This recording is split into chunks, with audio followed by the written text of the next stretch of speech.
Latvija ir neatņemama pasaules sastāvdaļa. Un pasaulē šobrīd arvien aktuālākas un nopietnākas kļūst tieši vides problēmas.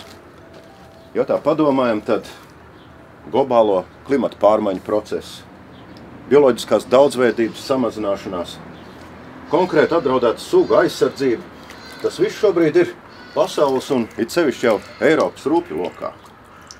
Pasaule maina prioritātes. Un par prioritāru kļūsi ilgtspējīga attīstība. Un ilgtspējīgas attīstības vadība nav iespējama bez kvalitatīvām zināšanām par vidi un dabu. Rīgas pedagoģijas un izglītības vadības akadēmija sagatavo bioloģijas un dabas mācības skolotājus. Un tieši skola ir tā vieta, kurā dzimst interese par dabu un prasme apsaimniekot dabas vērtības.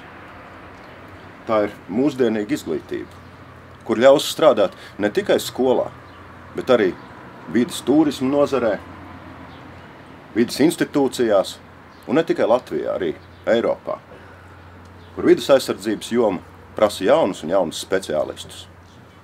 Nāciet, mācieties par dabu, par vidi. Tas ir interesanti, aizraujoši un galvenais perspektīva. Bioloģijas un dabaszinības studijas. Rīgas pedagoģijas un izglītības vadības akadēmija. www.rpiva.lv